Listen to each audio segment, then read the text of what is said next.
Hi, welcome back to Pearls of Motherhood, the podcast where we talk about the beautiful, the messy, and the downright human parts of raising tiny people. I'm your host, Tessie. And I'm your host, Diana.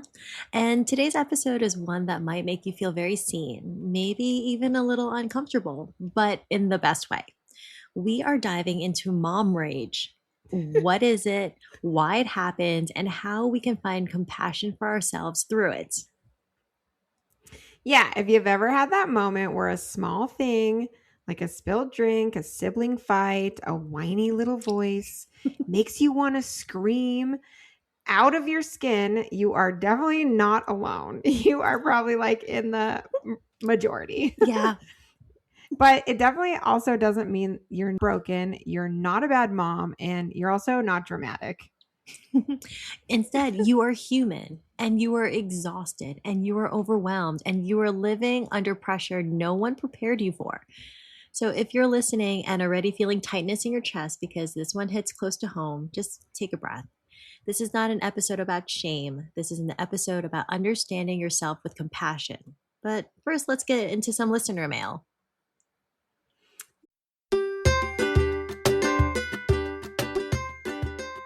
This is from Lisa from Phoenix, Arizona. Hey, Lisa. Thanks Okay. for writing. She says, I just want to thank you for your honesty about hiding in the bathroom. So I thought something was wrong with me for needing to escape for even a few minutes. I didn't realize how much overstimulation I was carrying until I heard you talk about it. I'm not snapping out of nowhere. I'm overwhelmed. I'm under resourced. And your episode helped me understand the slow buildup behind mom rage. Now, instead of shaming myself, I pause earlier. Sometimes I still hide in the bathroom, but now it's a reset, not a meltdown. Oh my gosh, yeah. No, Lisa, we totally hear you. And I've talked about this. I hide in the bathroom to get that little piece of candy, or just to like lie down in the bathtub just for a split second. So I totally hear you. Speaking of meltdowns in the bathroom, coming soon, Pearls of Motherhood pillows. Yes. You can scream, you can hug, you can throw, you can punch. It's like all in one. Keep an eye out for that. It's the best friend you didn't know you needed, but you did. If you just need one motherhood tool in your toolbox, it's the Pearls of Motherhood pillow. Trust 100%. me. Yes. It's a great episode for that pillow, actually. It is. It really is. So, speaking of that, like what mom rage really is. So, let's start with mom rage isn't actual anger. It's unmet needs in disguise. It's overload. It's emotional debt. It's living without margin. Exactly. Mom rage is what happens when your nervous system is so maxed out that even normal, age appropriate kid behavior feels threatening. And you're not choosing rage, your body is just reacting to the overwhelm. Yeah, exactly. So we call it mom rage because it definitely feels like that. But Mhm. honestly, it's burnout wearing a red cape. Yeah. So like we're feeling like we're doing something bad, we're doing something wrong, we shouldn't be doing this, but like in reality, we are doing everything and everything is on our shoulders and it's just kind of like a physical release almost. Yeah. It's almost like a knee-jerk reaction. You know, Yeah. you don't control that feeling. It just comes out of you because you know what? You're so maxed out. So let's get to the real root of mom rage. So let's name the big culprits behind mom rage. I'll do the first one. Number Okay. one, chronic overstimulation. You know, the noise, the demands, the mess, the touching you, and decisions. Your senses never ever get a break. It's constant. It It really is. is. Like even when you have you ever had where a toddler or like four below, sits in your lap and constantly moves, it's like, I'm okay with you being in my lap, but like, really? Do you have to be constantly moving in this moment? Like, just Yeah. sit still. If you want to move, please go run. Please go run. Okay. If you want to sit in my lap all the time. I don't know if this is like, I feel like boy moms like can relate to like these boys just constantly moving. Like they don't sit still. Like I'm a just sit girl still. mom and she does not sit still. I think it's Definitely all some girls kids. like that. I think it's Yeah. all Yeah. kids. So number 2, invisible labor and mental load. So keeping track of everything.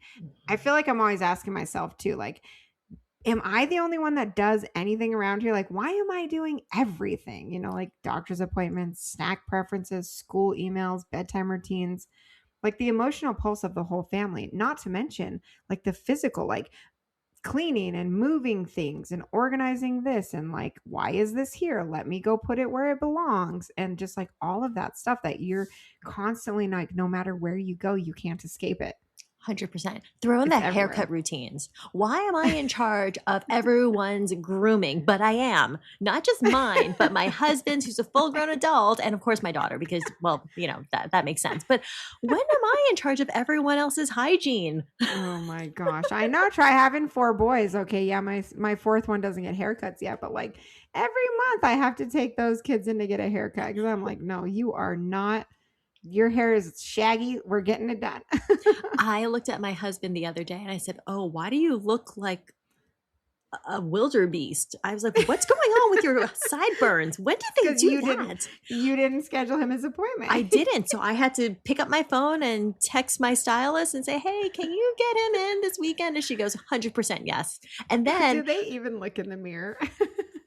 I don't know, or they just don't care. As long as I So think they think, well, as long as my wife doesn't care, why should I care?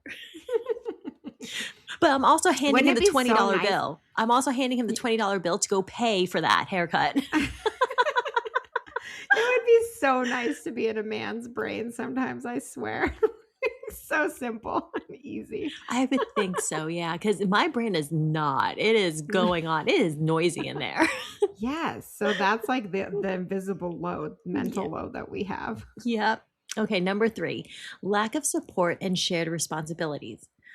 Like we don't get to punch out ever. And that pressure builds because even if you have a 9 to 5, you punch out of there, but you're always on as mom, even when you're at work, even when you are taking a walk, when you are even taking a shower, you are always mom. And that pressure really Mhm. does build up on you. It's a lot. Yeah, I mean, I'm sure it's even like moms whose kids are even grown, like they probably constantly calling you. Like I'm always calling my parents. Like, I mean, and then you're like asking them, when are you going to stop being so needy? When are these kids going to be stop being so needy? And they're like, I don't know. When are you going to stop being so needy? Right. Like never. My mom always says the bigger the kids, the bigger the problems. So I'm like, oh, so they don't go away. Okay, thanks, Oh mom. my gosh, it's so fun. Number 4, self neglect disguised as strength. So skipping Mm. meals, ignoring exhaustion, and just pushing through, never giving yourself a chance to rest or take a breath. Yeah, he's so guilty of that. How about you? Ugh, all the time. Yeah. Like there's days where I'm like, oh my gosh, why am I feeling dizzy? Oh, it's because I didn't eat all day and Hmm. I'm nursing an infant. Like, what am I doing? You have to prioritize that. Yeah, yeah. And it's you. We think that we're doing everyone a favor by not taking care of ourselves, but we're actually neglecting ourselves. We're abusing ourselves. That's not right Mm-hmm. because we need to eat. We need to drink and use the bathroom and sit down or even lay down for just a split second. Mm-hmm. That's true. Okay, number 5, unprocessed resentment, especially when you feel unseen, unheard, or taken for granted. I think Mm. we hear this all the time that we are the first generation to be reparenting ourselves while we parent our children. And I Mhm. think that there's a lot of those feelings involved. And that's heavy. That's a heavy, heavy toll. Yeah, and then or if like something happens and you feel slighted or wronged and then you just like can't stop thinking about it. And that takes Mhm. energy. That takes away from your positive energy. You just got to like let it go. Forgiveness is huge. Yeah. It takes up brain space, right? That we just don't Yeah. have enough of. No, we don't. Number 6, a dysregulated nervous system. That's the big one. When your body feels unsafe, like emotionally or physically, it reacts fast and big. And then that's probably a lot of where the mom rage comes from. It's like your body releasing energy that it doesn't know what to do for. It's that So, like, feeling, yeah, like fight or flight, right? When you're in danger, you have these big reactions. yes. And here's the kicker, most mom rage actually has absolutely nothing to do with your kids. It's everything that came before the rage moment. And your kids are just like that little tipping point. And then all of a sudden, it just like all just tumbles out. I just like think of it as like a snowball that's like going down and just gets bigger and bigger and bigger and bigger. And then just like has nowhere else to go. That's a great analogy. That really is. So, what does it feel like in that mom rage moment? Because let's be real for a second. Mom rage, it feels like this rush that heats up from like your spine all the way up to your head. Your jaw clenches, your voice gets sharp, your chest tightens, and suddenly you're yelling about socks. Yes, or the dishwasher, or someone breathing too loudly, or chewing with their mouth open, or slurping, or like it could be any number of any things, but you just like snap. Like it's that moment where I think we all can recognize this when we've ever had that moment where we literally just snap and you just like you don't even know what you're doing. You see just like red and you just like you're just acting, you don't even know what you're doing, Yep. right? Hmm. Yeah, it's that knee jerk reaction again, right? And Tessie and I are laughing because we've both been there. And but Mhm. beneath the humor is pain because the moment the anger leaves your body, what's next? Shame. Mm-hmm. Mhm.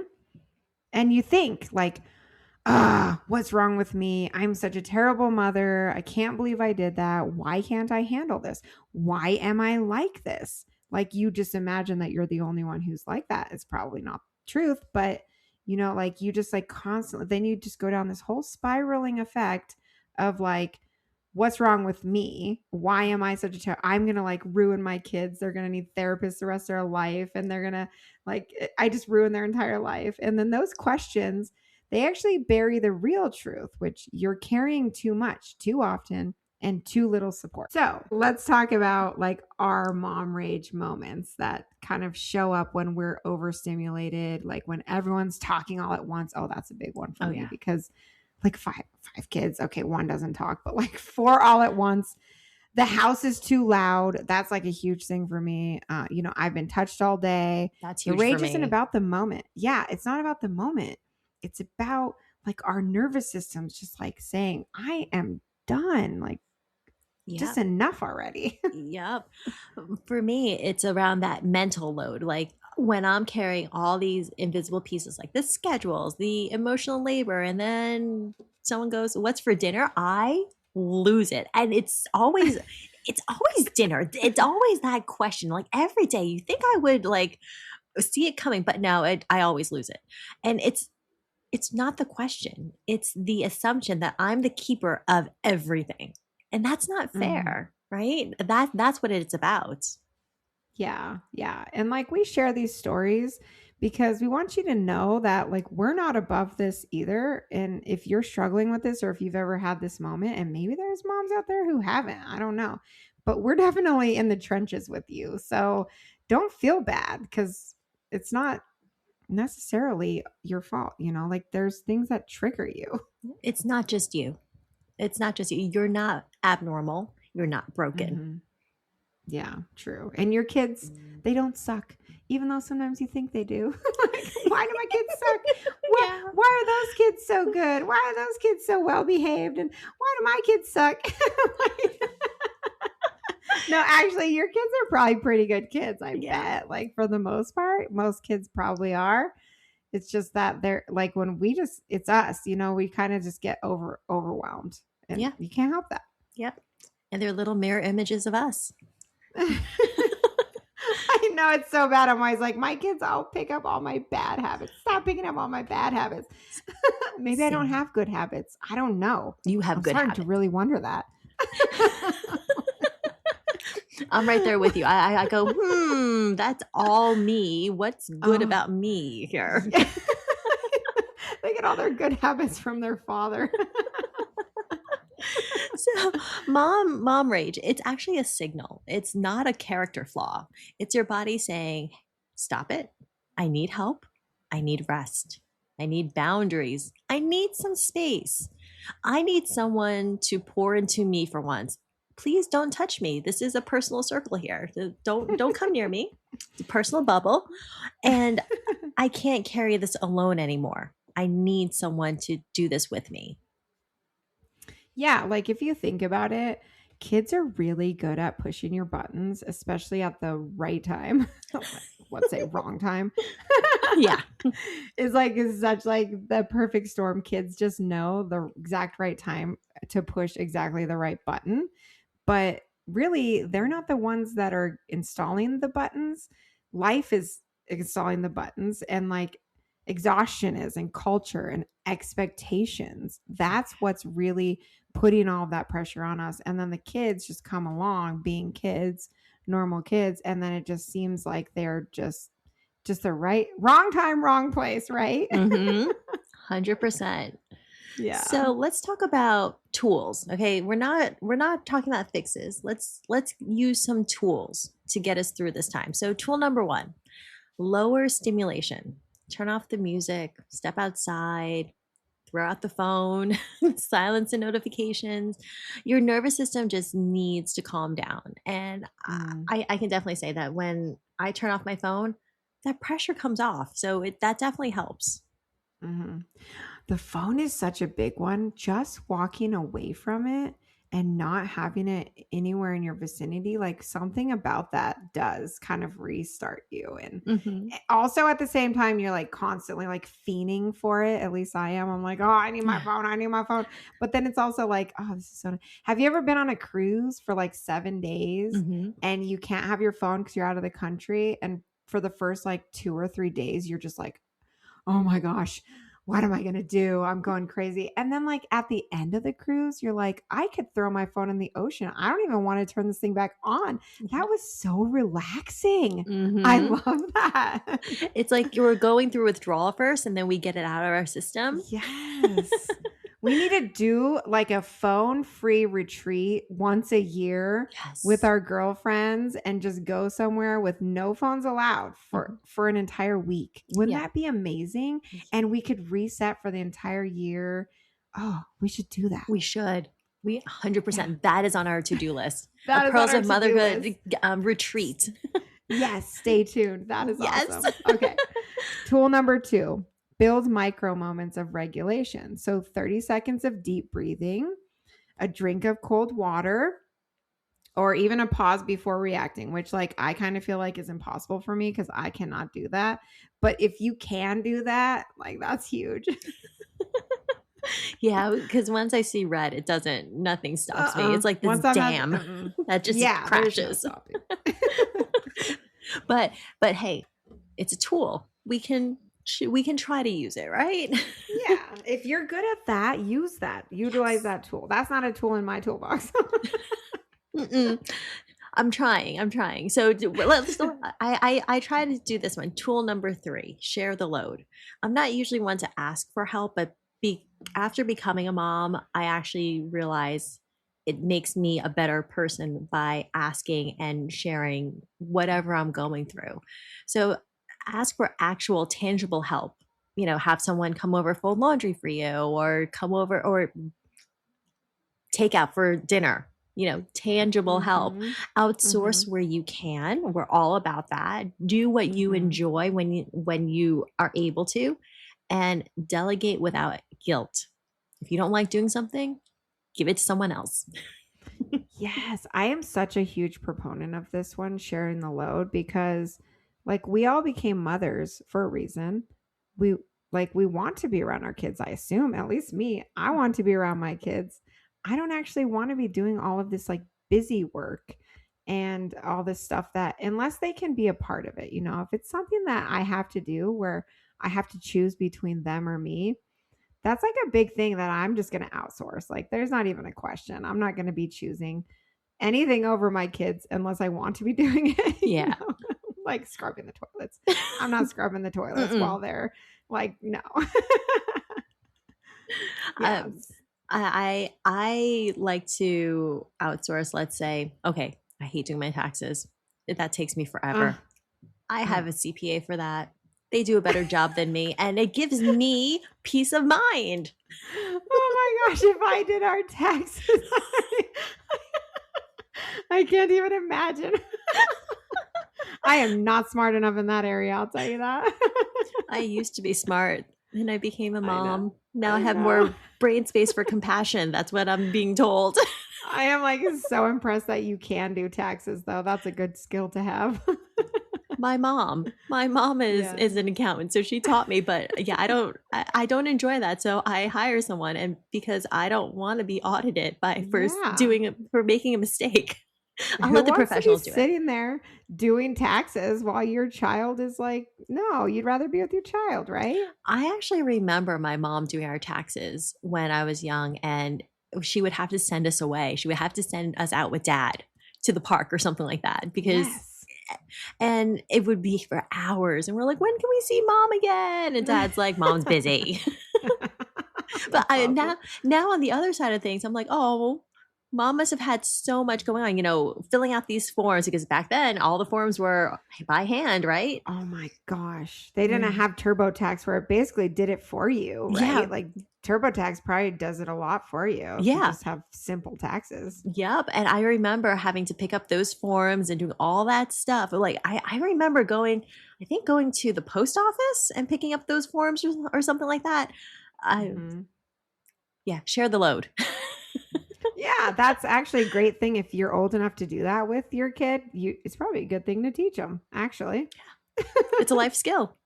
Yeah. So number 4, repair the moment with your kids. So after a rage moment, like just go back and say, I'm sorry I yelled. I was overwhelmed. You didn't cause that, and I love you. It's not your fault. And this builds trust. It's not perfection. It's not about perfection, but it's about like, yes, mommy's human too. And yeah, I probably shouldn't have done that. And this is kind of like where I was coming from. And I hope you can understand. And please forgive me. And kids are like the most forgiving humans on earth. They are. They're loving. It's in their nature.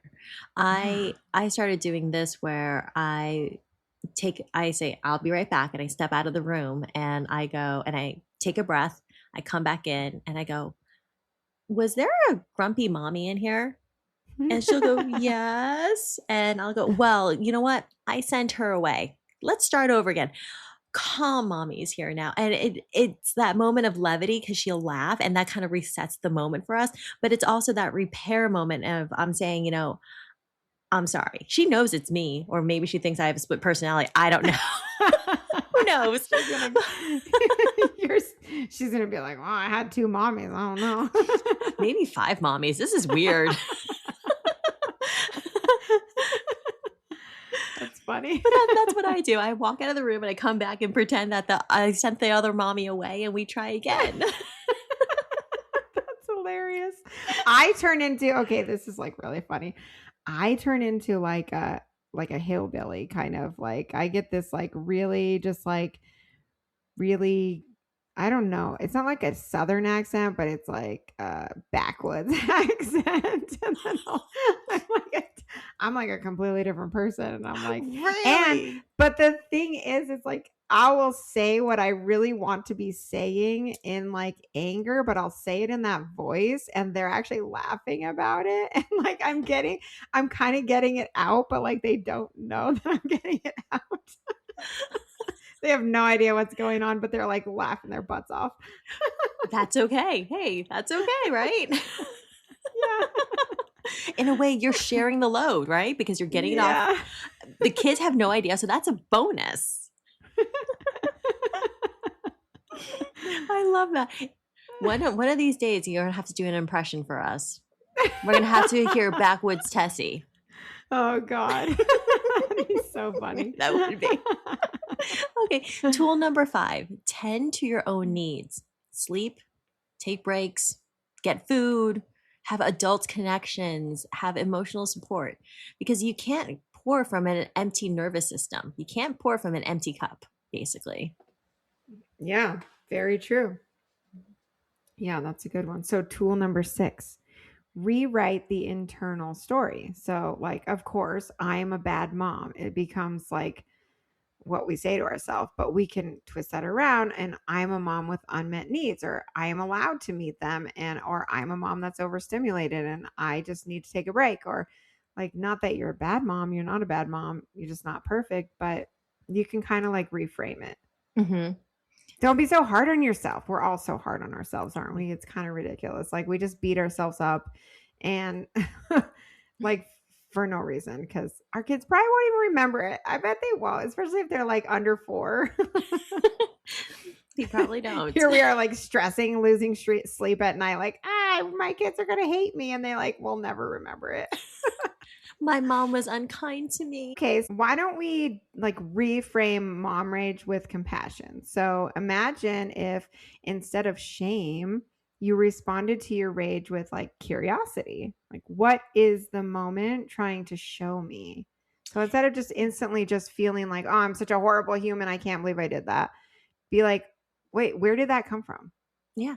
Like, why? How can I make this better? You know? Yeah, that's a great way to look at it.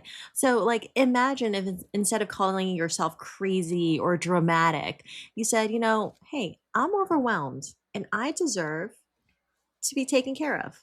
What do I need in this moment? It's taking out those mean, horrible words that we're so used to associating ourselves with and saying, hey, I deserve some compassion, right? Mm-hmm. Yeah. Like, mom rage is not the end of the story. It's the beginning of understanding your limits and honoring them. That's the key. Yeah. You might know your limits, but if you just like push through it and ignore it and you're not honoring your boundaries or your limits, or you're just doing too much, you're going to get to a point where you snap over nothing, over something so silly. What's for dinner? Too many questions. Yes. Don't ask me that. Didn't you ask me that yesterday? Be quiet. Yeah, we can also look at it as, how would you talk to your best friend about this? If your best friend came to you with your exact situation, what would you say to her? Right? That's how we can also look at it, because we're always telling our friends, hey, it's not that bad. Hey, you're okay. Yes. You're fine. But we don't use that words for us. Right? Mm-hmm. So maybe if we just pretend we have a counterpart and just be kind to that person and just act like that's your best friend, how would you talk to her? And use those words for yourself, points. Right? Yeah. We're always like beating ourselves up, like telling ourselves how horrible we are, but like we would never say that to our best friend. Yeah. And they would never say that to us. But here we are. Yeah. We'll just have to talk to your split personality. Yeah, exactly. Yay. Because I know personally, when I call you and I'm beating myself up, you have never told me that I'm being dramatic or crazy. You have never used those words. And I don't believe I've ever used those words with you. No, if I did, please punch me. No, like, and if I was though, like, you would tell me. You would be honest with me. Yeah, but there's never been a situation where it was unwarranted. Like, there was a root, there was a reason, and you deserve that compassion, that recognition of, okay, this is hard. Mm-hmm. Yeah, and like sometimes being on the outside of it and looking in, you have like a better perspective too. Yeah. So it's a little harder for us to do this to ourselves, but we have to remember that. Like, let's like pretend like we're on the other. Like, we're the other person looking in. How would we respond? Because it would probably be different. Be your own best friend, almost, right? Yeah, and exactly. if you can't, call your best friend. Exactly. Yes, I'm like always call. I have to vent. I know, me too. Are you busy? I need to call right now. I'm so sorry. I just have to like totally vomit all of this on you. Yeah. Okay. Now I feel better. and now we send each other like 10-page texts. Oh my gosh. But like, your advice is so good Oh, and thank you. amazing. Like your perspective is just so like everybody needs someone like Diana in their life See, who I'm the has like opposite. knows the words. Thank you. See, I think everyone needs a Tessie in their life because I have verbal diarrhea all over my phone to you. And you're like, no, you're good. And you make me feel human and better. Yeah. We all need Yeah. a So bestie. we do. Yeah. And if you don't have that, do it for yourself Yeah. because you'll thank yourself. Or if you want, just email us. We got you. Yeah. Email us. We got you. It's So true. let's go into the pearls. Okay. We've got, let's see, 6 pearls, 7 pearls. How many do you have? 6. 6. Okay. Can I go with the first one? Mm-hmm. Okay. So pearl number 1, mom rage is a nervous system response, not a moral failure. Mm-hmm. Number 2, your anger is pointing to an unmet need. So think about that next time it happens. Yeah. Pearl number 3, connection repairs more than perfection. Mm-hmm. Pearl number 4, lowering stimulation lowers activity. And I can tell you too, if you put on like piano music or soft like classical music on like a speaker, it really helps like Yeah. bring the level down in the whole house. Just saying. That's a really good tip. Yeah. Pearl number 5, you are allowed to ask for help without apologizing. Mm-hmm. And pearl number 6, your rage doesn't define you. Your repair does. Okay. So, and our final pearl, I guess there are 7. We have 7. You are not alone in this. You're human, you're healing, and you're doing better than you think. Trust me. 100%. 100%. Alrighty. So if today's episode spoke to you, share it with a mama who needs to release some shame and feel understood. Yeah. And follow us on Instagram, POMcasts. And don't forget to subscribe so you never miss an episode. All right. We love you guys. We'll see you next week. Bye. Bye.